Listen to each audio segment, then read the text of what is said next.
예수님께서는 베데스다 목가에서 38년 동안 병으로 누워 있었던 병자를 고치시고 일으키셨습니다. 예수님께서 이 병자를 고치셨을 때에 이 병자는 굉장히 어리둥절했을 겁니다. 예수님께서 일어나라고 말씀하시기에 일어났는데 자신이 온전히 나은 것인지 아니면 다시 또 이 병상의 그 자리에 다시 또 누워야 하는지 알 수가 없는 것이죠. 그때 예수님께서는 이 병자에게 내 자리를 들고 가라라고 말씀하십니다. 이 말씀은 그가 다시 그 자리에 누울 일이 없고 이제는 하나님 앞에 감사하고 하나님 앞에 이 영광을 돌리라고 말씀하고 계시는 것입니다. 그런데 문제는 그 날이 안식일이라는 것입니다. 유대인들의 규례에는 안식일 날은 일하지 않습니다. 그런데 예수님께서 병자를 고치시고 그 병자에게 자리를 들고 가라고 하신 것을 유대인들은 어려행위를 했다라는 것입니다. 그리고 다른 사람에게 자리를 들고 가도록 이 일을 시켰다라는 것이 예수님에게 비난하고 공격하기 시작하는 겁니다. 안식일을 어겼다고 비난할 때에 예수님께서는 그들에게 내 아버지께서 안식일에 일하시니 나도 일을 한다라고 말씀하시는 것입니다. 여러분, 이 말씀을 통해서 하나님께서도 안식일에 가만히 앉아 계시는 것이 아니라 일하시는 하나님이신 것을 예수님께서 말씀하고 계시는 것입니다. 하나님께서는 안식일에 더 많은 병자를 고치실 뿐만 아니라 더 많은 우리의 기도를 들어주실 뿐만 아니라 우리에게 더 큰 복을 주시는 더 많은 일을 하시는 하나님이시라는 것이에요. 그뿐만 아니라 지금 예수님께서는 내 아버지라고 하나님을 자신의 친아버지로 자신을 하나님과 동등된 자리에 놓으셨다고 말씀하는 겁니다.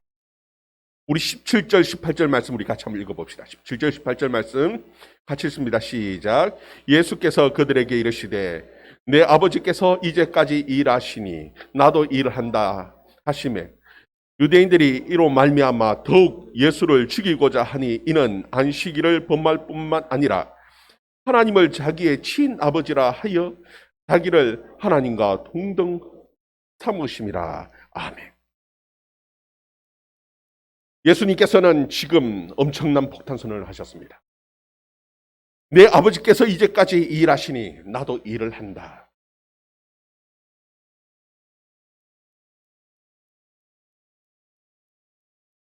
예수님을 아무리 봐도 예수님은 하나님 같지 않아 보입니다. 무슨 예수님의 얼굴에 뭐 엄청난 광채가 비치는 것도 아니고 예수님이 하나님처럼 뭐 특별하게 생긴 것도 아니라 너무나 지극히 평범한 인간의 모습입니다. 그래서 사람들이 볼 때에 아무리 생각을 해도 하나님 같아 보이지 않는 겁니다. 그리고 이때까지 그 주위를 따라다니는 예수님 주위를 따라다니는 사람들은 예수님을 랍비라고 선생님이라고 부르면서 예수님에게 배우기 위해서 따라다닙니다. 근데 예수님께서는 지금 뭐라고 말씀하시냐면 내가 하나님의 아들이라는 겁니다. 여러분, 이 얘기를 들을 때에 주위의 사람들은 그 사람이 미쳤나? 아니면은 미치지 않으면은 정말 하나님의 아들이라는 거예요. 둘 중에 하나지요. 예수님께서는 이제 랍비가 아니라 하나님의 아들로 믿고 따라올 것을 결단하라는 겁니다. 여러분, 아무리 봐도 예수님의 외모는 하나님 같지 않지만 그럼에도 불구하고 사람들과 다른 분명한 그냥 일반 사람들과 다른 분명한 것이 있는데 그것이 무엇이냐 하면은 그의 말씀은 하나님의 권세가 있는 하나님의 말씀입니다. 그의 능력은 권세 있는 하나님의 능력이라는 겁니다. 그 때문에 하나님의 아들이라고 분명하게 말씀하고 선언하고 계시는 것입니다. 우리 19절 20절 말씀 또 한번 읽어봅시다. 19절 20절 말씀 같이 읽습니다. 시작. 그러므로 예수께서 그들에게 이르시되 내가 진실로 진실로 너희에게 이르노니 아들이 아버지께서 하시는 일을 보지 않고는 아무것도 스스로 할 수 없나니 아버지께서 행하시는 그것을 아들도 그와 같이 행하느니라. 아버지께서 아들을 사랑하사 자기의 행하시는 것을 다 아들에게 보이시고 또 그보다 더 큰 일을 보이사 너희로 놀랍게 여기게 하시리라. 아멘. 예수님의 말씀, 예수님의 능력은 권세 있는 하나님의 말씀이고 하나님의 능력입니다. 38년 동안 병자로 누워있던 그를 사람은 어느 누구도 낫게 할 수 없죠. 분명히 하나님의 능력이고 하나님의 권세입니다. 그런데도 불구하고 하나님께서는 오늘 예수님께서는 오늘 뭐라고 말씀하시느냐 하면은 이것은 놀라운 것이 아니라는 겁니다. 38년 된 병자가 낫는 이것은 놀라운 정도가 아니라 그것보다 더 놀라운 일을 행하게 하시겠다고 말씀하고 계신 것입니다. 여러분 38년 된 병자가 낫는 것보다 더 큰 일이 무엇이고 더 놀라운 일이 도대체 무엇이겠습니까? 38년 된 병자가 낫는 것보다 더 크고 더 놀라운 일은 죽은 자가 다시 살아나는 겁니다. 우리 35절 36절 35절 36절 말씀 같이 읽습니다. 31절 말씀 31절 같이 읽습니다. 시작. 예수께서 죽은 자를 일으켜 살리신 죄송합니다. 21절 죄송합니다. 21절 말씀 같이 읽습니다. 시작. 아버지께서 죽은 자를 일으켜 살리신 같이 아들도 자기가 원하는 자들을 살리느니라. 아멘. 여러분 38년 된 병자를 일으키는 것보다 그 크고 더 놀라운 일은요, 죽은 자를 살리는 일. 그런데 여기 보면은 예수님께서는 뭐라고 말씀하시느냐 하면은 아버지께서 죽은 자를 일으키신 같이 아들도 자기가 원하는 자들을 살린다라는 겁니다. 예수님께서 그 죽은 자를 어떻게 살리십니까? 예수님께서 죽은 자를 살리시는 그 방법에 대해서 분명하게 말씀하고 있습니다. 25절 26절 말씀 25절 26절 말씀 같이 읽습니다. 시작. 진실로 진실로 너희에게 이르노니 죽은 자들이 아버지의 아들의 음성을 들을 때가 오나니 곧 이때라. 듣는 자는 살아나리라. 아버지께서 자기 속에 생명이 있음같이 아들에게도 생명을 주어 그 속에 있게 하셨고. 아멘. 여기 보면 진실로 진실로라고 강조하고 있습니다. 두 번 말하는 것은 정말 진실되다는 겁니다. 진실로 진실로 말씀하시면서 예수님께서는 죽은 자들이 하나님의 아들을 음성을 들을 때가 오나니 이때 듣는 자는 살아날 것이다 라고 말씀하고 계신 것입니다. 여러분, 죽은 자가 살아나는 것은 다른 것이 아니라 주의 음성을 들을 때에, 그 하나님의 아들 예수 그리스도의 음성을 들을 때에, 그 음성을 듣는다라는 것은 그냥 소리를 듣는다는 것이 아니라 그 음성을 듣고 믿고 따라갈 때에, 순종할 때에, 그때에 살아나는 놀라운 역사가 일어난다라는 것입니다. 여러분, 우리 속에 생명이 있지요. 여러분, 우리가 가지고 있는 이 생명은 육체적인 생명입니다. 겨우 숨을 쉬는 그 능력, 그것이 생명입니다. 그렇지만 여기서 말씀하고 있는 아버지 속에 있는 그 생명, 예수님께서 우리에게 주시고자 하시는 그 생명은 다른 것이 아니라 그 하나님의 말씀에 순종할 수 있는 그 생명을 말하는 겁니다. 그 영생하는 그 생명을 우리에게 주시겠다고 말씀하시는 것입니다. 여러분, 여기서 중요한 것은 그 음성을 들을 때가 오나니 곧 이때라고 말씀하고 계시는 것입니다. 여러분, 주의 말씀을 들을 때가 바로 이때라는 겁니다. 우리의 영혼이 살아날 때가 바로 지금 이때라는 것입니다. 우리는 자꾸 미루는 경향들이 있어요. 아이고, 오늘 예배 못 드리면 또 다음에 드리면 되지. 또 내일 또 있고 또 다음 주도 있고. 우리는 자꾸 하나님의 말씀을 들을 때를 자꾸 미룹니다. 영원히 계속해서 이때는 있을 것이라고 생각을 합니다. 그러나 예수님께서 우리에게 분명하게 말씀하시는 것이 있습니다. 우리의 이 영혼을 살릴 수 있는 가장 중요한 것은 바로 지금 이때라는 겁니다. 여러분, 우리는 때로는 불평합니다. 원망합니다. 왜 하나님께서 많은 능력을 가지시고 38년 된 병자를 살릴 수 있는 그런 능력이 있고 여전히 우리에게 축복을 주시는 그 하나님이신데도 불구하고 왜 내 삶에는 이렇게 여전히 어려움이 있을까? 여러분, 더 중요하고 더 큰 일이 있기 때문에 그렇습니다. 그것이 무엇이냐 하면은 우리의 영혼을 살리기 위한 것입니다. 우리가 죄인인 것을, 우리가 하나님의 은혜가 아니면 살 수 없는 죄인인 것을 깨닫고 하나님의 말씀을 듣고 갈 수 있는 그때는 다른 것이 아니라 우리의 마음이 가난할 때, 영혼이 가난할 때. 그리고 그것은 다른 것이 아니라 바로 지금 하나님의 말씀이 들려지는 이때가 우리의 구원의 때라는 거예요. 여러분, 지금 하나님의 말씀을 듣고 지금 하나님의 말씀이 들려지는 것에 감사하고 믿고 지금 따라갈 수 있는 저와 여러분 되기를 주의 이름으로 축원합니다. 여러분, 이것보다도 더 놀라운 일이 있다라고 말을 합니다. 예수님께서는 이것보다도 더 놀라운 일이 있다라는 겁니다. 여러분, 그게 무엇인 줄 압니까? 우리 28절, 29절 말씀 또 읽어봅니다. 28절, 29절 말씀 같이 읽습니다. 시작. 이를 놀랍게 여기지 말라.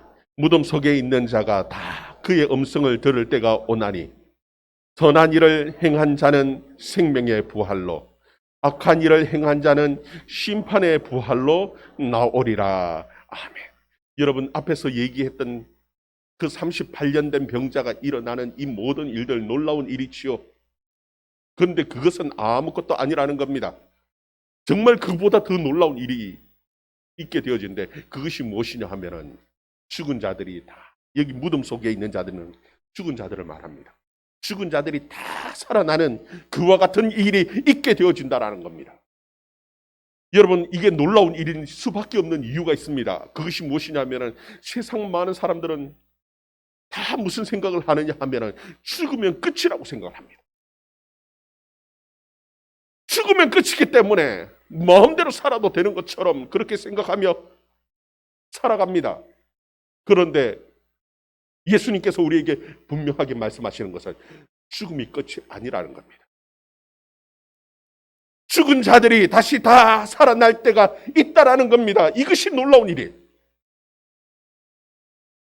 다 살아나는데, 그런데 그냥 다 살아나는 것이 아니라 선한 일을 행한 자는 생명의 부활로, 악한 일을 행한 자는 심판의 부활로 다시 살아나게 되어진다는 것. 여러분, 여기서 선한 일이라는 것은 남들에게 뭐 조금 돕고 베풀었는, 물론 그것도 선한 일이지요. 그러나 성경에서 여기서 말씀하시는, 예수님께서 말씀하시는 그 선한 일이라는 것은 그런 선한 일이 아닙니다. 하나님의 말씀을 듣고 그 하나님의 말씀을 믿음으로 받아들이고 그 하나님의 말씀대로 순종하며 사는 그 모든 일들, 하나님의 말씀에 순종한 그 모든 일들이 다 선한 일이라는 겁니다.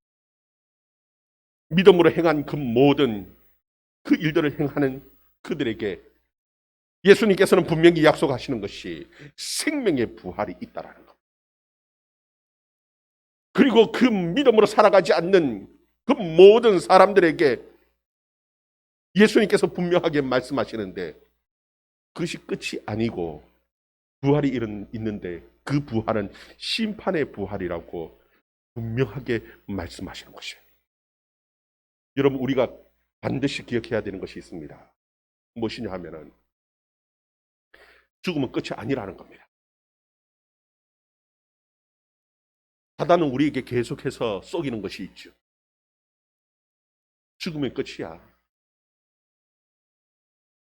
힘든 세상 죽음의 끝이라고 얘기합니다. 성경은 우리에게 분명하게 말씀하시는 것은 죽음이 끝이 아니라는 겁니다. 반드시 부활이 있는데 그 부활은 하나는 생명의 부활이고 하나는 심판의 부활이 있다라는 겁니다. 여러분, 이 생명의 부활은 그냥 얻어지는 것이 아니라 바로 예수 그리스도의 말씀을 듣고 믿는 그들에게 주어지는, 우리가 계속 미룰 수 없습니다. 내일 말씀을 듣고 순종하고 다음 주에 말씀을 듣고 순종하고 물론 그래야 되죠. 그것이 계속 우리에게 내일이 있을 것이 아니라 결국은 우리의 삶의 끝이 있다라는 것. 그것이 내일이 될지 언제가 될 줄 우리는 알 수 없습니다. 그래서 가장 중요한 것은 지금 말씀을 들을 때가 바로 지금 이때라고 말씀하고 계시는 것이, 그 주의 말씀을 듣고 믿음의 결단을 할 수 있는 저와 여러분 되기를 주의 이름으로 축원합니다. 예수님께서는 심판의 주로 오시는 것이, 우리 22절 23절 말씀 또 한번 읽어봅시다. 22절 3절 말씀 같이 읽습니다. 시작. 아버지께서 아무도 심판하지 아니하시고 심판을 다 아들에게 맡기셨습니다. 이는 모든 사람으로 아버지를 공경하는 것 같이 아들을 공경하게 하려 함이라. 아들을 공경하지 아니하는 자는 그를 보내신 아버지도 공경하지 아니하느니라. 아멘. 그 심판의 모든 권세는 누구에게 있느냐 하면은 바로 예수 그리스도에게 있습니다. 예수 그리스도를 믿는 자에게는 구원이, 믿지 않는 자들에게는 심판이 있다라는 것. 우리의 구원의 길은 다른 것이 없습니다. 오직 하나, 예수 그리스도밖에 없습니다. 예수 그리스도께서 구원의 주이자 심판의 주가 되시는 가장 중요한 이유는 무엇이냐면 바로 예수님께서 사람으로 오셨기 때문이라. 우리 27절 마지막 27절 말씀 같이 읽습니다. 시작. 또 인자됨으로 말미암아 심판하는 권한을 주셨느니라. 여러분, 예수님께서 사람으로 오셨기 때문에 참 믿는 자와 믿지 않는 자들이 갈라져 버렸습니다. 아무리 봐도 예수님은 하나님의 아들 같지 않습니다. 너무나 인간 같습니다. 너무나 우습게 보입니다. 미친 것 같아요. 그래서 그를 믿지 않고 그를 업신여긴 자들은 심판입니다. 비록 예수님께서 인간의 모습으로 오셨다 한다 할지라도 그의 말씀의 권세를, 그의 능력의 권세를 보면서 그의 말씀을 듣고 순종하고 믿는 자에게는 구원의 생명의 부활이 우리에게 주어지는 것입니다. 여러분, 그 예수 그리스도를 믿고 우리의 인생을 맡길 수 있는, 우리의 목자 되시는 그 주님을 믿고 우리의 삶을 맡기고 따라갈 수 있는 저와 여러분의 삶이 되어줄 수 있기를 주의 이름으로 축원합니다. 지금 이 시간 주의 말씀을 붙들고 믿음의 결단을 할 수 있는 저와 여러분 되기를 주의 이름으로 축원합니다. 같이 기도합니다.